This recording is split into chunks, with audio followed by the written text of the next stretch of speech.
everyone, and welcome to our Circle and Salve Women. Today we're going to have that one-to-one talk and really in discussing how to prepare yourself to succeed. And in my lifetime, I have really learned to pick up some very valuable lessons that has helped me to be successful regardless of the many things that may have been pulling me back from ever thinking I could succeed. And so I've come up with 5 different mindsets that I've had to really work with in my life that I'm hoping will really help you to prepare yourself to succeed. The first one is being able to prepare yourself to hear the word no. And I cannot emphasize enough how much I can relate to this because all my life being the youngest of 5 and, just really going about it in my lifetime of feeling like after a while I could no longer ask because all I knew ever to really truly get 9 times out of 10, I want to say 9.5, is the answer no.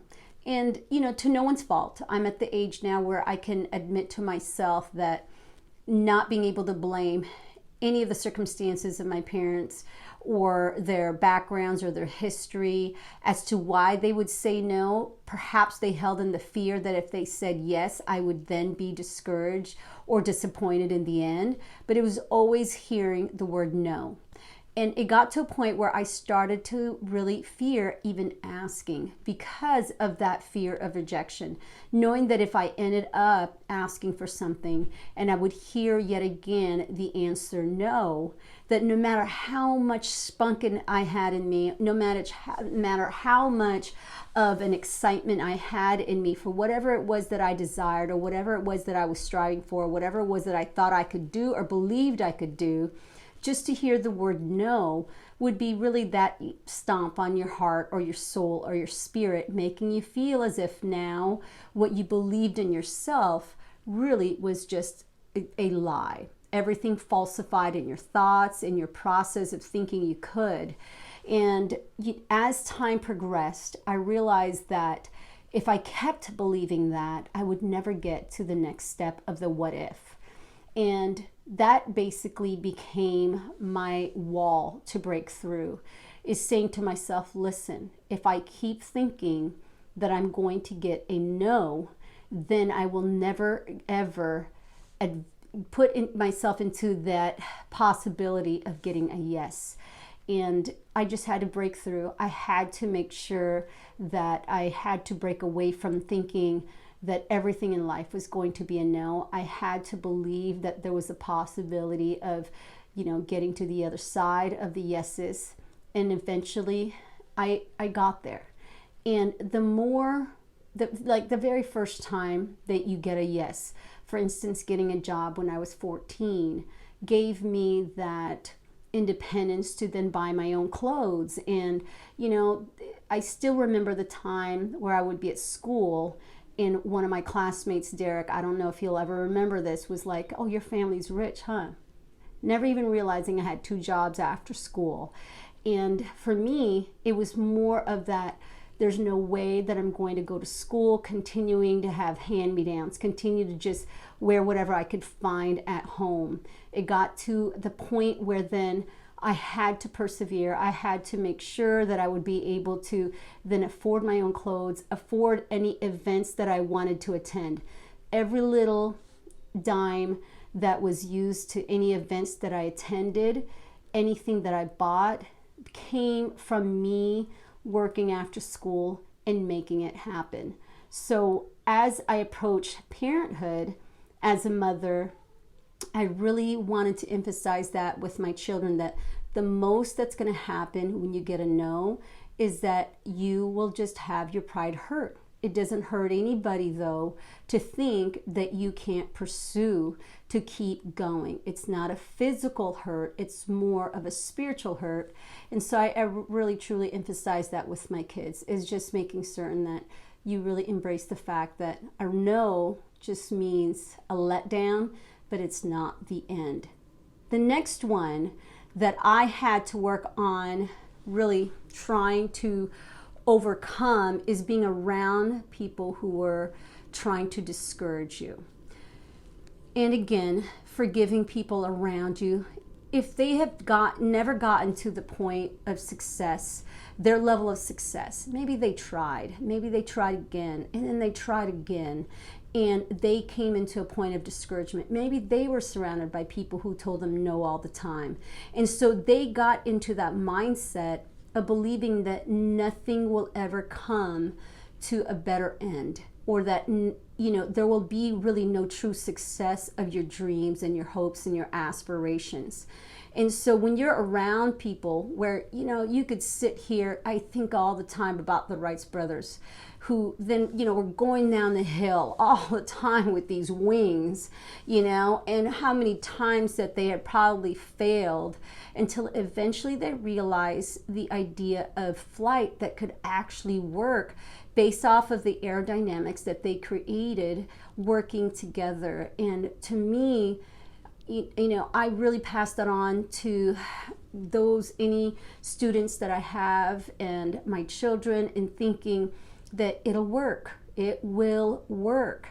And I had to keep telling myself that. When you're around people who continue to discourage you, it is so much work to fight against it, because they don't know what comes out of their mouth, their doubts, their words of just pure discouragement, of not believing in your dreams and your hopes.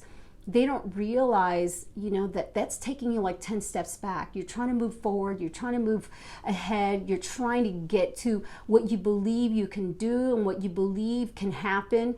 And yet all of a sudden, you're surrounded by people just looking at you, perhaps laughing at you and laughing at your dreams, and making you believe like it'll never come to reality.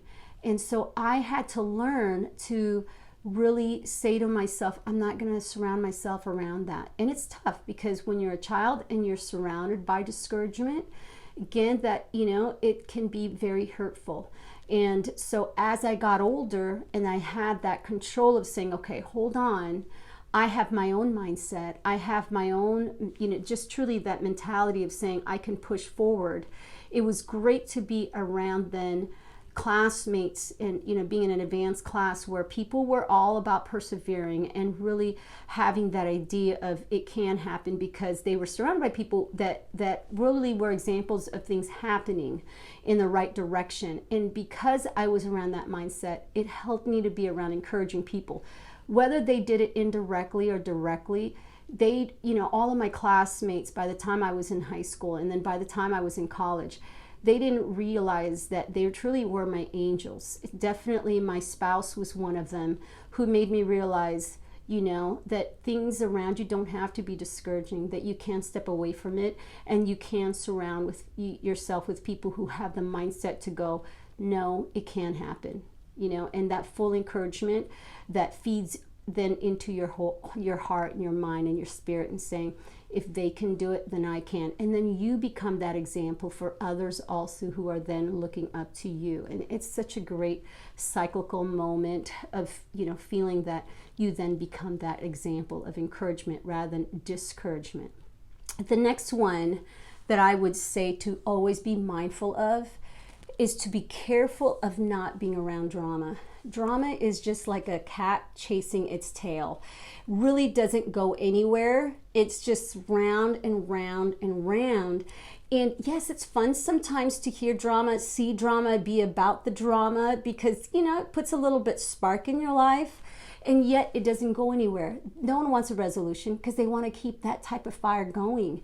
If they kill it, if they, wash it away, then it's almost like they have nothing to live for. That is what they live for. That is something that to them is the only topic of discussion of what people's lives are and who's doing what, and, things that went bad. They can't wait to bring it to your plate or to their plate and share it with you, because that's what they strive for every day.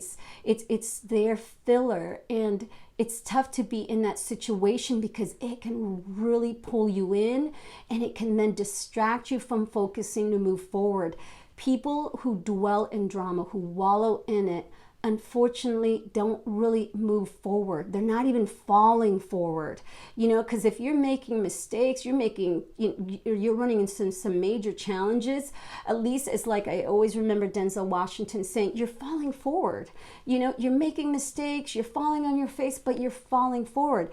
People who are in drama, there's nothing about them that is achieving, and so they would rather look around them to see who is also stumbling or who may have fallen, so that they can say, well, we're not the only ones. And if you find yourself consumed in that, all of a sudden weeks could go by, months could go by, years could go by, and you find yourself having wasted all that time and energy just sucking up all that drama that people fed you and that you perhaps took in as part of your life. And then the next thing you know, you have used up all that time and energy to focus on something that wasn't even necessary, that wasn't even anything that was going to help you to get to the next part of your life or to move forward in your life.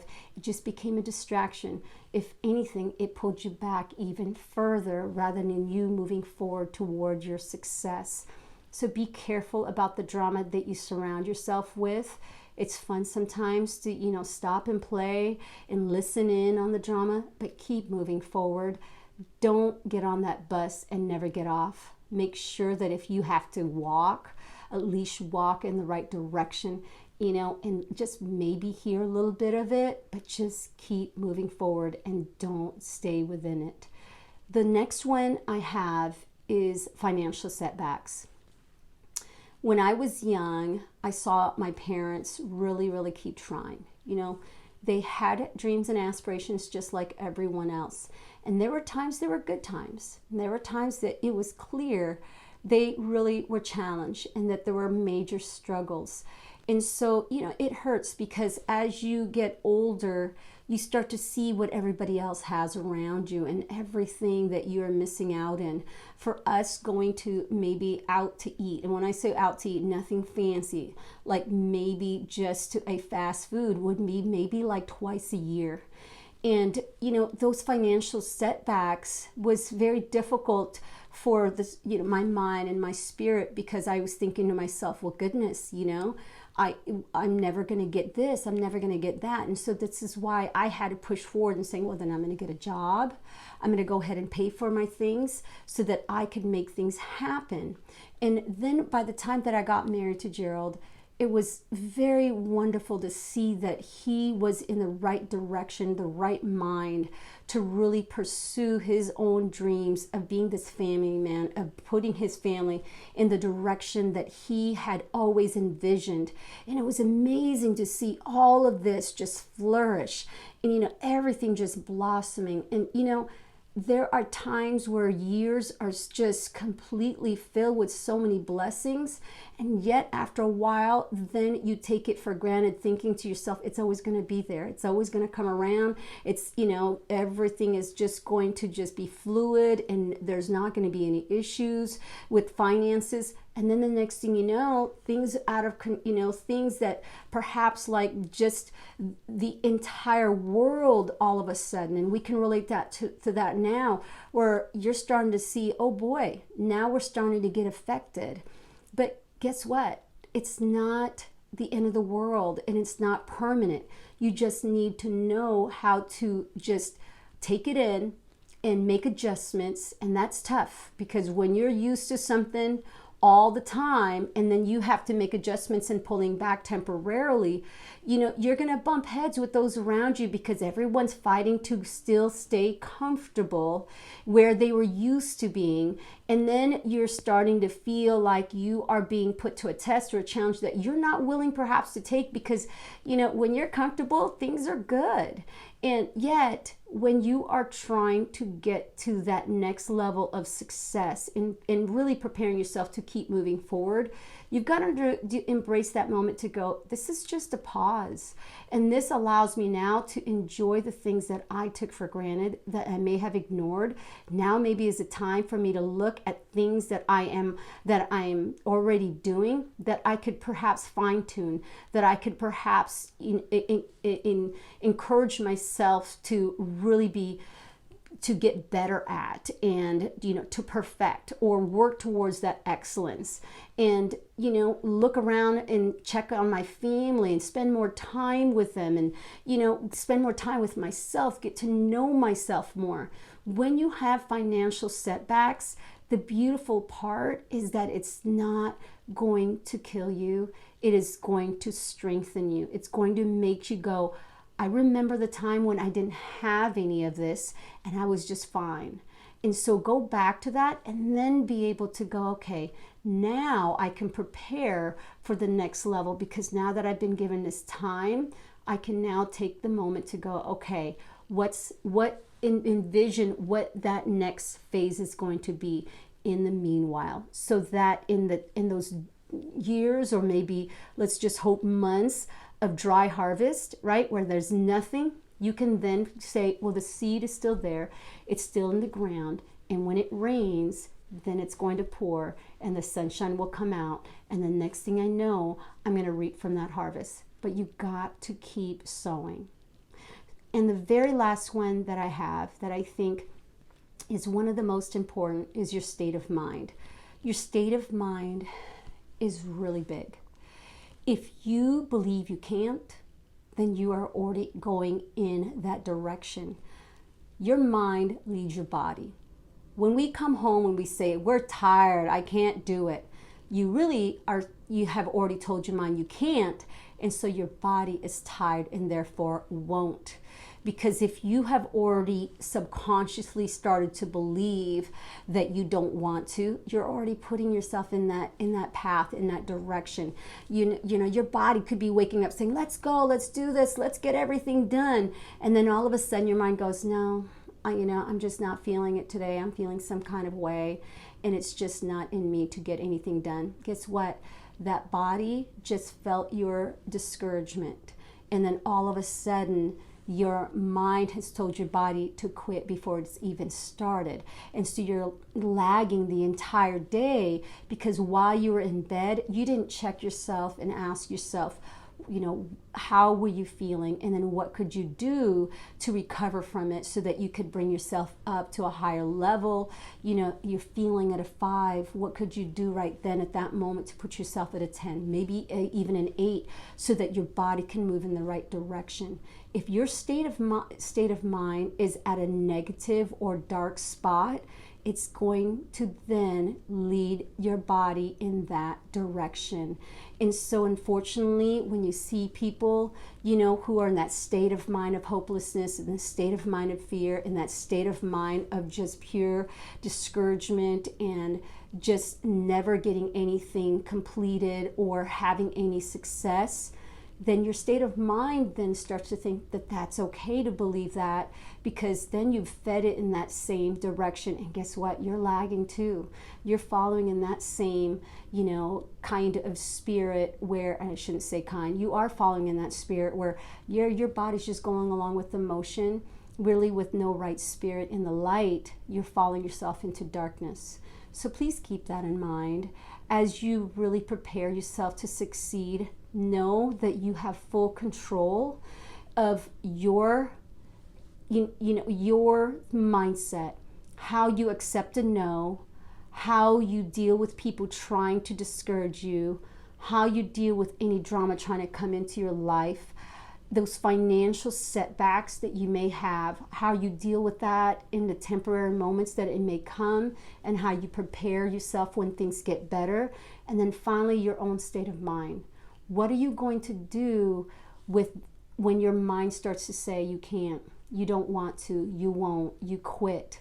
Are you going to be a victim to that, or are you going to be victorious and saying, we are going to do something about this, and we are going to continue to prepare ourselves to that next level so that we will succeed?